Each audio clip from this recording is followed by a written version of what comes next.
कि भोजपुरी के power star, Saraswati पुत्र, भोजपुरी के धरोहर, बड़े भैया, आवाज के बादशाह पवन सिंह भैया जी, जिस प्रकार आप भोजपुरी में तहलका मचाते रह गए, उसी प्रकार आप बॉलीवुड में भी आप तहलका मचाइए। तो मैं हरास नहीं हूँ इस चीज़ से कि हाँ कोई मुझे परेशान कर रहा है, और कौन परेशान कर रहा है और किसके इशारे पे होता है, सारी चीज़ें मुझे खुद ही पता चलती है।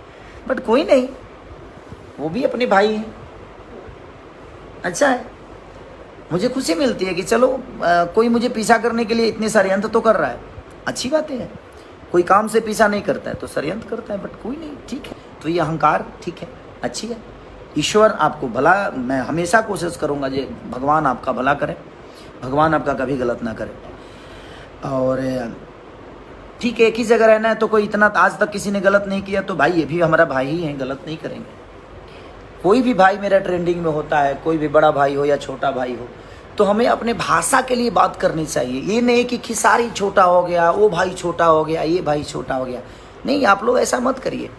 अगर वो भी आपके भाई, आपके ही भाषा का है, दुनिया सुनती है तो उसको बुरा बोलती है कि ये लोग आपस में ही लड़ते रहते हैं। ऐसे करने से हम एक दूसरे को छोटा बना रहे हैं। हमें छोटा नहीं बनाना है किसी को, और किसी को, अपने ही भाई को छोटा बना के हम किसी को बड़ा करते हैं, नहीं, ऐसा करने की ज़रूरत ही नहीं है। अब कुछ लोग हैं जो अपने चैनल को चलाने के लिए, अपने न्यूज़ को चलाने के लिए कुछ भी बकवास करते रहते हैं, तो हमें उन बकवासों पे ध्यान नहीं देना है। अगर मैं ट्रेंडिंग में रहूं, चाहे कोई मेरा बड़ा भाई रहे या कोई छोटा भाई रहे, तो वो आपका ही भाषा का बेटा है, वो आप सबका बेटा है, उसको प्यार दीजिए कि और बड़ा हो। हम तो, मैं रहूं या चाहे कोई भी रहे, भाई तो अपनी भोजपुरी ना।